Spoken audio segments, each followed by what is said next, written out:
We don't see a FTSE CEO teaming up with a union every day. What made you want to do this in partnership with the GMB? Ian, thanks very much for having me on today. It's absolutely essential that we all work together if we're going to have the skills that we need in order to deliver net zero. Centrica we have more than 20,000 staff. We have big union representation with the GMB in unison, and it's really natural that we work together to figure out what the skills of the future are.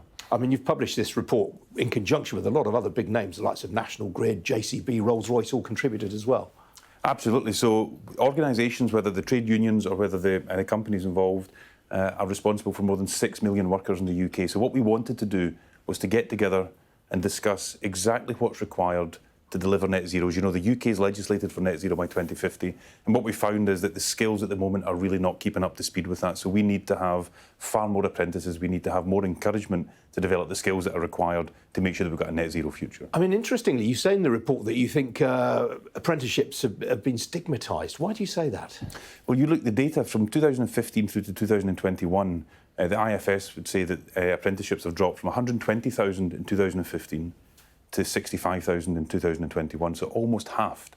And you've got more people going to university, and we think that we need more people with practical skills that can do the work that's required to fit the heat pumps, to fit the hydrogen boilers, to build the new power stations, to develop the pipelines to really give us this net zero future. There's a huge job opportunity here, but we need the right skills. Of course, Rishi Sunak said only a couple of days ago that he thought a lot of university courses represented quite bad value. I mean, you wouldn't disagree with him on that, I take it? I'm not qualified to talk about that. That's for the Prime Minister really to talk about. What I want to look at is how do we get the skills that are required in our sector, in the energy sector, to deliver this future. So let's talk about some practicalities then. I mean, we've got an apprenticeship levy in place, which George Osborne hoped would lead to a sort of upsurge, a renaissance in apprenticeships. Why hasn't that worked?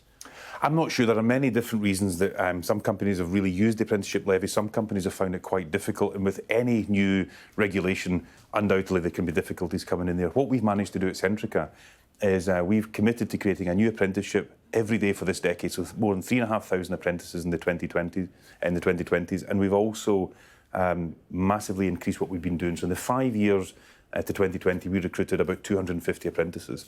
In the previous 2.5 years, we've recruited nearly 1,500 apprentices. So we have massively ramped up this refreshment of skills that is required. How long does it take, roughly, when you take on a trainee, an apprentice, say, how long does it take for them to start adding value to the business? They add value almost immediately. So our apprenticeships are tiered and they're multi-skilled. So the first apprenticeship someone will do in our engineering workforce is to fit smart meters. That takes 54 weeks, and after 54 weeks, those colleagues are on £35,000 a year. So these are incredibly well-paid jobs. They spend some time in the classroom. We've got 5 award-winning academies that we own in Centrica. We train our own people. They spend time in the classroom, but they're out in the field from about week 13, week 14 onwards, learning on the job, but also adding value as well.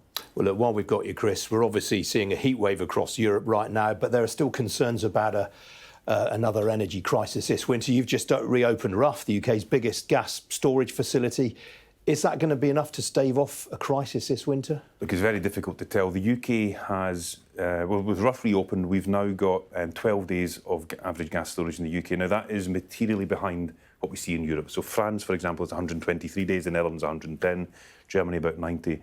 So it's still materially behind, but it's far better than it was. So this time last year, we could store 6 days of gas in the UK, but bringing Rough back, we can now store 12. Now, what we'd like to do is to bring Rough back to full capacity. That would take gas storage up to 21 days. And we've been talking to the government about regulatory support. At the moment, we don't have an agreement on that, but we'd like to do that. We would invest about £2 billion, and that would create about 5,000 jobs in the construction phase. So we are very, very keen. And that's aligned with what we're talking about today. Net zero is an opportunity to create huge jobs, to create a lot of investment in the UK.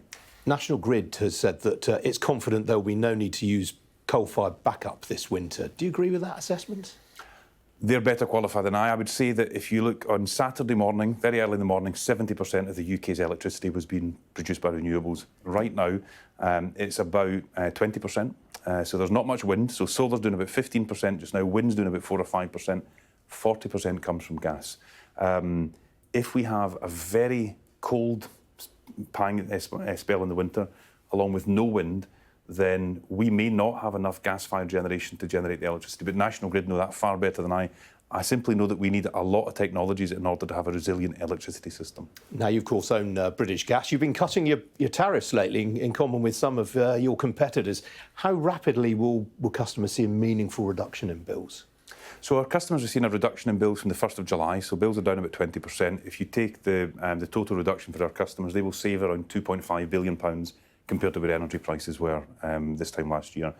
However, they're still a lot higher in the long-run average. This is why it's in everyone's interest to get this net zero work done more quickly. That will bring down energy bills. But we remain exposed to global energy prices, so really that depends upon how the global gas market moves as we look forward for the next year or so, and nobody knows how that's going to move in the winter. Now, you're really sincere, obviously, about tackling climate change. What have you made of all these Just Stop Oil protests up and down the country? Is that helpful in drawing attention to the situation? Look, I think that there's no doubt that a debate is required, and the more voices that you have, the better. There are different views as to how best to have those protests, how best to have the debate, and whether disrupting events for people is the right thing to do. That's not really something for me to comment on, but I do very much welcome the debate. The more people involved in the conversation, the better the outcome.